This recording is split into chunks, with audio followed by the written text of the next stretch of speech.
பல கட்சிகளுக்கு இந்த தேர்தல் வாழ்வா சாவாவா இருக்கும். சில கட்சிகளுக்கு இந்த தேர்தல் தங்களுடைய வாக்கு நிரூபிச்சாகணும், செல்வாக்கு நிரூபிச்சாகணும், தங்களுடைய பெரும்பான்மையை காட்டியாகணும் அப்படிங்கிற தேர்தல். ஆனால் நாம் தமிழர் கட்சிக்கு இந்த தேர்தல் என்பது ஒரு நம்பிக்கையான தேர்தல். அதுவும் இந்த மாநாட்டிற்கு பிறகு கட்சிக்காரங்க ஒட்டுமொத்த பேருக்குமே மிகப்பெரிய எழுச்சி, ஒரு எனர்ஜி, ஒரு நம்பிக்கை பிறந்திருக்கிறது. நாம் தமிழர் கட்சி இந்த ஒரு 10ஓட 11ஆன கட்சி, அது 3வது பெரிய கட்சியாக இருந்தாலும் அங்கீகரிக்கப்பட்ட கட்சியாக இருந்தாலும் நாம் தமிழர் கட்சி திமுக அதிமுக போட்டி போட முடியாது. அவங்களுடைய பிரம்மாண்டம் என்ன, நம்மளுடைய பிரம்மாண்டம் என்ன, பெரிய பிரம்மாண்டங்கிறது எல்லாத்தையும் உடைச்சி சுக்கு சுக்கா போட்டு நாம் தமிழர் கட்சி யாருக்கும் சளைத்த கட்சி அல்ல, எந்த கட்சிக்கும், இவன் ஆண்ட கட்சி ஆளும் கட்சிக்கும் சளைத்த கட்சி அல்ல. நாம் தமிழர் கட்சி அதிகாரத்தை நோக்கி விரைகிறது என்பதை இந்த மாநாடு உரைத்திருச்சு. அதனால தான் ஒருத்தரெல்லாம் பேசுகிறாப்புல, இந்த மாநாட்டுக்கு வந்து விசாரித்தேன், மாநாட்டுக்கு போனவங்ககிட்ட ஒரு 5000 பேர் 10,000 பேர் வந்திருப்பாங்க.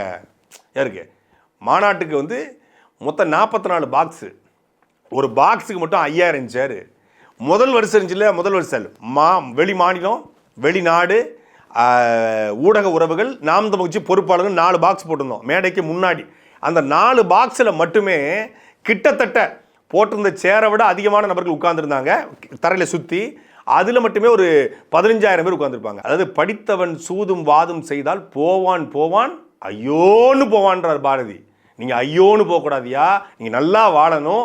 நாம் தமிழர் கட்சி அதிகாரத்தை நோக்கி விரைவதை, இது போன்ற வன்மவாதிகள் இருக்கான்ல, இவருக்காகவாவது நாம் தமிழர் கட்சி அதிகாரத்தை நோக்கி வரணும். நாம் தமிழர் கட்சி ஆட்சி எப்படி பண்ணுது, நாம் தமிழர் கட்சியுடைய சட்டமன்ற உறுப்பினர்கள் சட்டசபையில் எப்படி பேசுகிறாங்க, மக்கள் மன்றத்தில் பேசுகிறவங்க இப்படி பேசுகிறாங்கன்னா சட்டசபைக்கு போனால் எப்படி பேசுவாங்க என்பதை பார்ப்பதற்கு 234 தொகுதியிலும் நாம் தமிழர் கட்சி தோற்று போயிடும்.